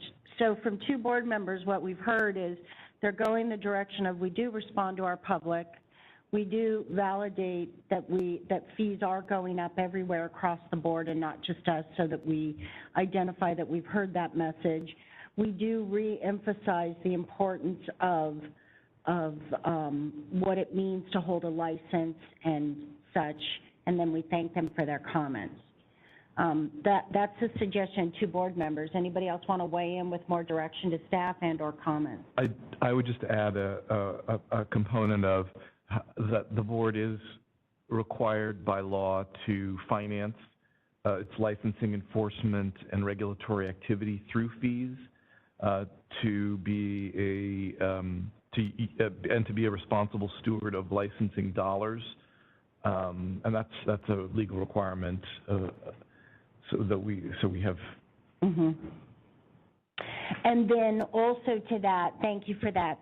So we would really emphasize what we're required to do by law, which will come out in also identifying, both Board Member Pavlovich echoed also, perhaps identifying all the different places where outreach where we asked for our licensees to partner with us on this particular issue, which includes no less than 2 years of meetings at least, and then a few different, there's been public comments coming before us combined with the outreach at the conferences. So we have a number of different places where we've identified what's been heard, and we also very much are willing as a board to do outreach with the schools to explain to new grads. So if that's something that, you know, we want to take on or we want to be asked about, we can do something like that, because there is professional competence that exists with a license holder that takes place, and there are fees that are associated with that. It's like, you know, to whom much is given, much is expected, sort of, you've heard that saying before. And so this is what it means to be an occupational therapist in the state of California, which is an honor and a privilege as well. Anybody, now those particular comments are just my own dialogue. That is not for the board staff. Where I stopped on the direction to the board staff was to really look at the items for the outreach. So just clarifying the list that you've received from us so far to board staff, as well as just trying to, for our audience who is here, also put some completion around the discussion. Any other thoughts before we go to public comment? Does staff have enough from us? Executive Officer Heather Martin, is there anything more you'd like the board before we go to public comment? Is there anything more you'd like us to consider? Do you have enough to give a comment to our public, to the two public comments we received? Yes, we have enough to respond. Thank you. Thank you. All right, so did we have any comments from our live audience? There are no comments. Moderator, could you please open the Q&A? This is the moderator, and at the direction of the board, I have opened up the Q&A feature for public comment. Members of the public, if you would like to make a comment on this item, please click the Q&A icon located at the bottom right-hand corner of your WebEx screen or use the raise hand function. I'll pause a moment to allow the public time to access these features and submit their requests. All right, and seeing none, would you like me to close that Q&A panel? Yes, thank you, moderator.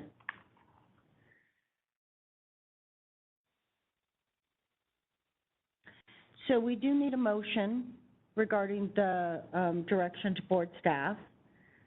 I move that we instruct the board staff to write a letter to the commenters identifying the reasons the board is not able to revisit the numbers for the fee increases at this time.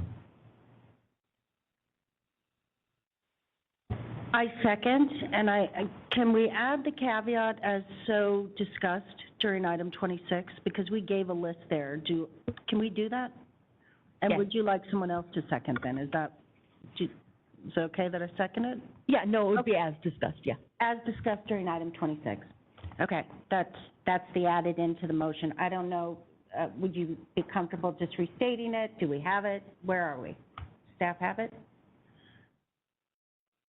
Okay, so we've gone to the public. Okay, let's go ahead and take a vote. Board Member Bookwalter? Aye. Board Member Cabrera? Board Member Pavlovich? Aye. Vice President Marcos? Aye. Secretary Dell, aye, and President Miller. Yes, Motion carries. motion carries. Thank you for your deliberation on that and your input, everybody's thoughtful comments. Okay, moving on, we are moving on to item 27, which is the report of our executive officer.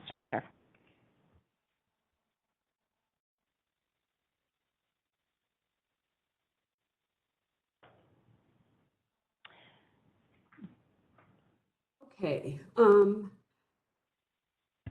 so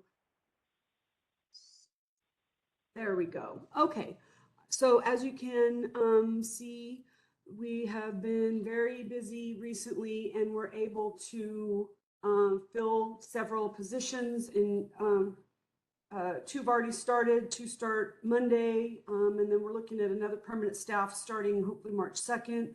And we were fortunate enough to have one retired annuitant return to assist us, and we actually hired one back in December. Retired annuitant, as a reminder, is a former state employee who retired from state service that we're able to hire on a temporary basis. The board's enforcement manager position has still not been filled and has been recently re-advertised. The biggest news, and I'm just so happy to share, is that Jody Quesada Novi was recently promoted to be the new licensing administration unit manager. That did start last week, and excuse me, we are in the process of backfilling her, but every one of you knows that, you know, Jody's just been instrumental in so many changes and provided, you know, critical support. So please, you know, welcome me in congratulating her on her recent promotion. Next, if there's not any questions about that, then I'll continue with expenditure and revenue information. Okay, next slide, please. So here you have a one-page document that shows both current month revenue, this is through fiscal month 6, which is December, as well as year-to-date revenue collected. It's down just a little bit further, but you can see total revenue collected year-to-date is at $1.7 million. The next document is the same fiscal month 6, it's expenditures. It is a couple of pages, and if you scroll down 3 more slides, unless someone has questions regarding specific categories, 1 more please, then you can see here that the current month expenditures shows the year to date as well as with the encumbrances, which means money saved and set aside to fulfill contracts, purchase requests, et cetera.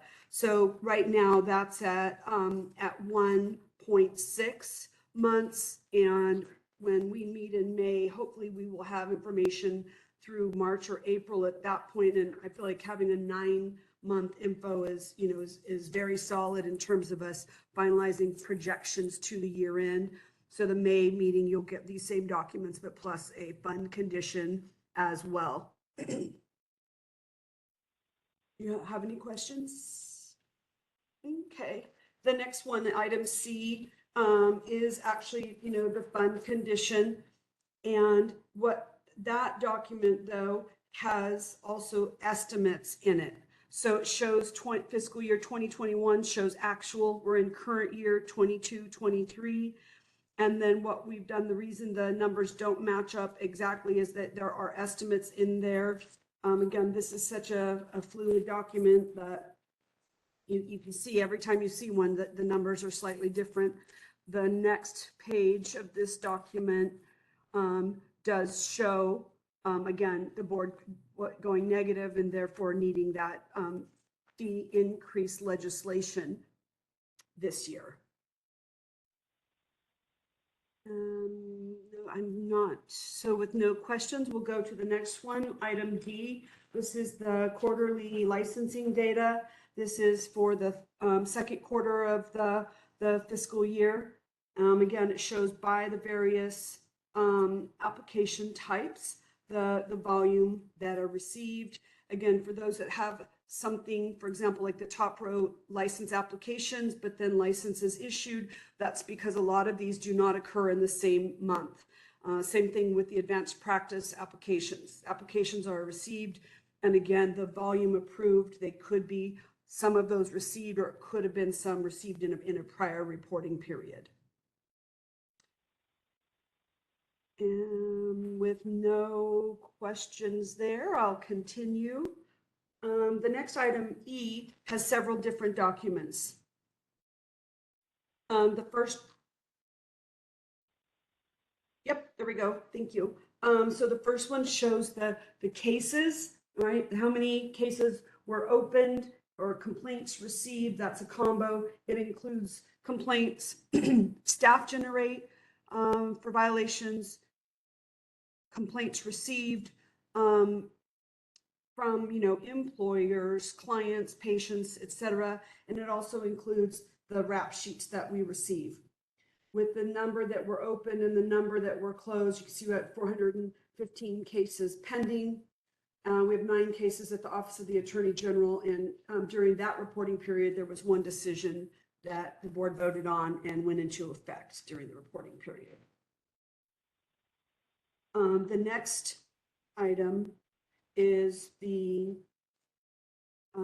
citations issued to occupational therapists during the reporting period. You go to the next page, it does show that a total of 22 citations were issued, and it also shows of the fines assessed, how many had been received. Again, this is point in time.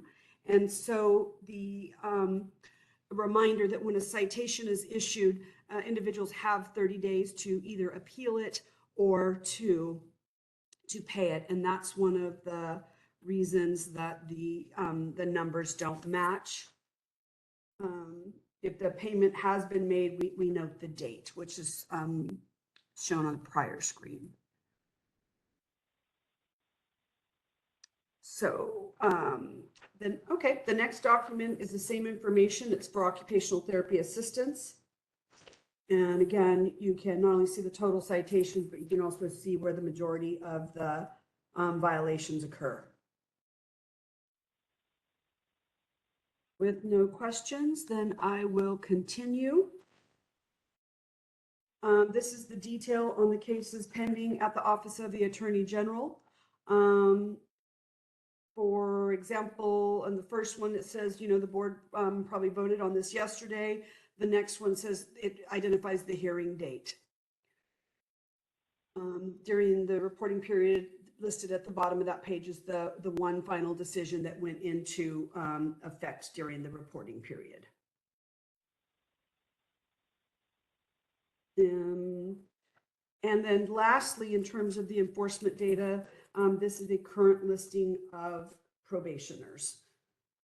For individuals who aren't aware, where the effective date, there's an asterisk, and there's a footnote at the bottom that says probation told or extended beyond original expiration date. That information is that sometimes if there's a cease practice order or if an individual isn't practicing, because if there's a 3-year probation order and the board wants to monitor the licensee during the entire period, that in the time period the individual was not working is then basically added on to the end, which is why oftentimes the completion date is not the exact same date as the effective date plus the period of time of the probation order. May I ask a question about this? Yes. I noticed that one of our probationers has a new 1-year, has a 4-year probation beginning in 2018, and it says 1 year, and also a second probation of 1 year starting April 1st, 2023, April 11th, I'm sorry, 2023, which is in the future, and there's a asterisk there that it's being told. My apologies. Yes, that is a mistake. The date is a mistake. The 1-year order was not.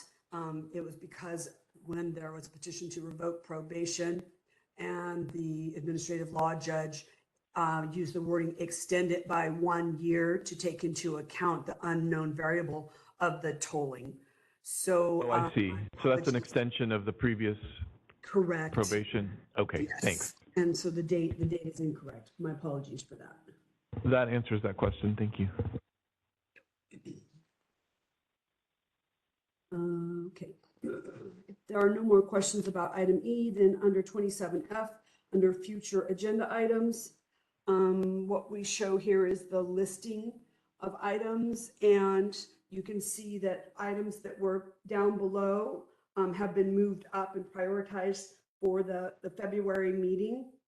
And then the list below also shows strike through. So for example, item 3, identify committee member appointment criteria, is stricken because it was moved to the top. Some of the others are in placeholders and they were showing strikeout in a previous version of this document.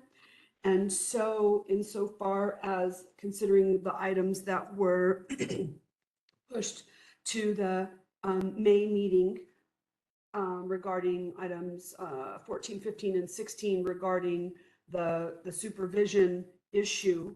Some of these we will keep on for the May, but if the board has any other items that they would like to see moved up and prioritized for the May meeting, then staff would appreciate that feedback.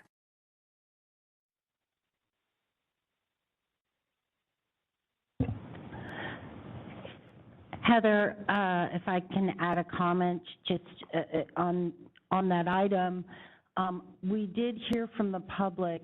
Brian Edwards asked about the language in agenda item 13, so I would just identify that as a priority for May as well. Okay. Is it possible, is it possible at this point to pause and open it up to the audience, both our public that is here and our public on Q&A, to see if they have items for the future? Did you have any? Okay, moderator, can you open the Q&A and see if our public has any items that they want this board? This is the moderator, and at the direction of the board, I have opened up the Q&A feature for public comment. Members of the public, if you would like to make a comment on this item, please click the Q&A icon located at the bottom right-hand corner of your WebEx screen, or use the raise hand function. And I'll pause a moment to allow the public time to access these features and submit their requests. And while we're waiting for the public, I just want to remind that whatever you suggest, we're simply taking notes. There wouldn't be a discussion around it. We're simply identifying it as a list that would be taken under consideration for future agenda items. Thank you. All right. Oh, it looks like we do have a request for comment from individuals signed in as GK. And GK, you'll be given 3 minutes to speak in a 30-second warning. Please click the unmute me button when the prompt appears on your device.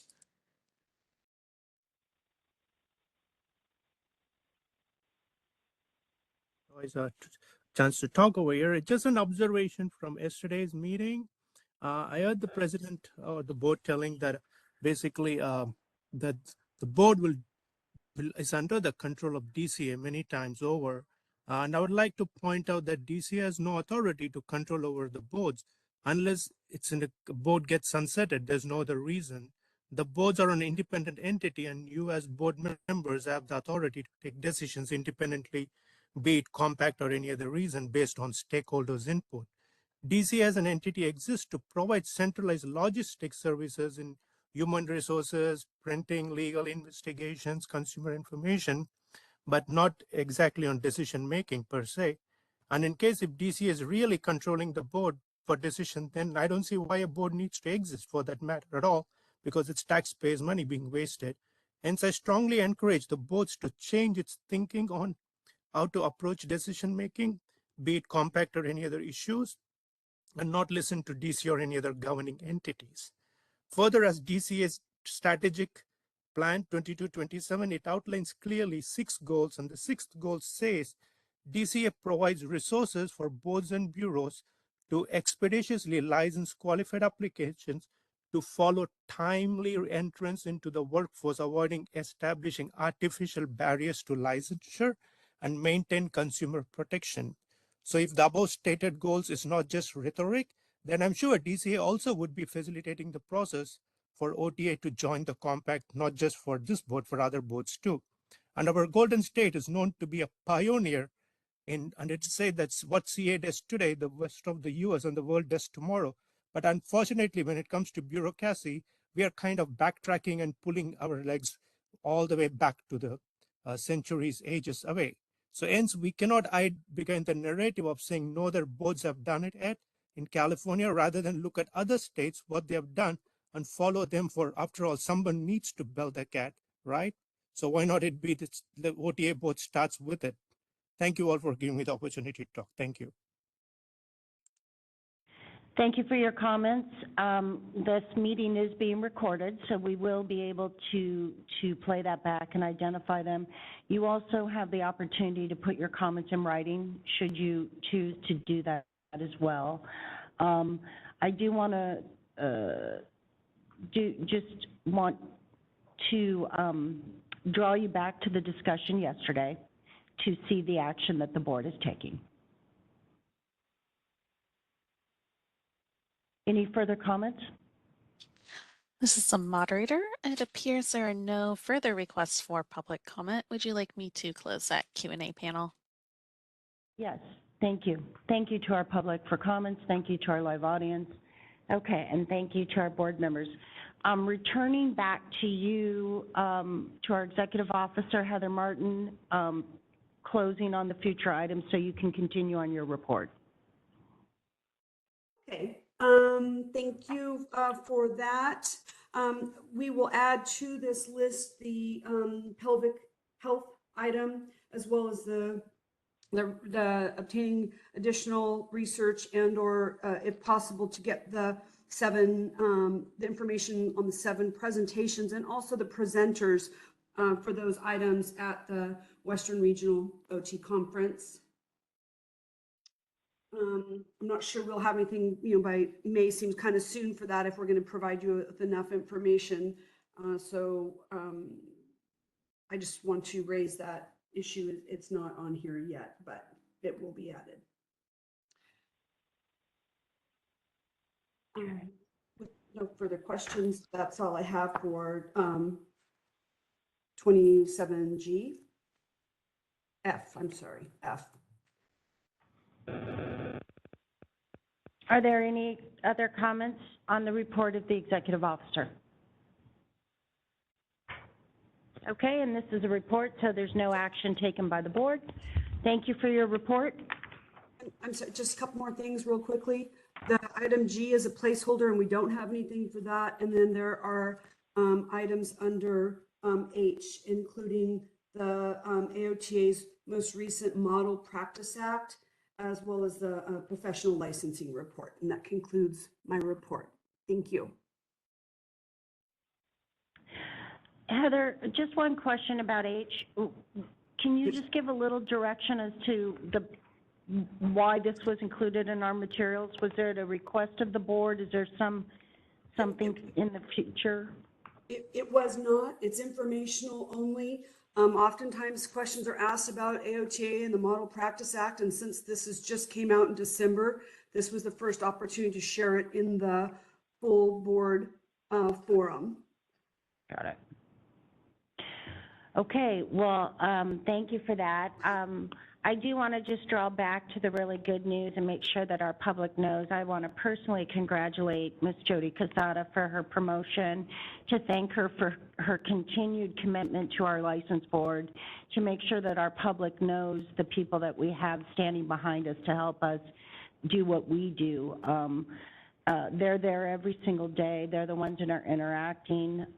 You do need to move into your new office. I've left you a welcome note. And so hopefully you'll find it. Pledging my extreme thankfulness to you. Any other board members want to say anything to Jody? Congrats. Congratulations. Sharon Pavlovich would like to say something as well. Well deserved. Congratulations. So looking forward to just all the opportunities that come your way, Jody. Congrats. Thank you, everybody. I appreciate all of you. And I've enjoyed all of these years of working with you and previous boards, and I hope for many more years to come. Let's extend to everybody. Thank you. We'll be requesting you to come here and talking about all the licensing fees. Thank you, Heather Martin, for your report and your leadership of our board staff. Okay. With that being said, here's where we are. We are convening to closed session. So it is 11:58. There's a motion to adjourn. The time is 11:58. We're going into closed session.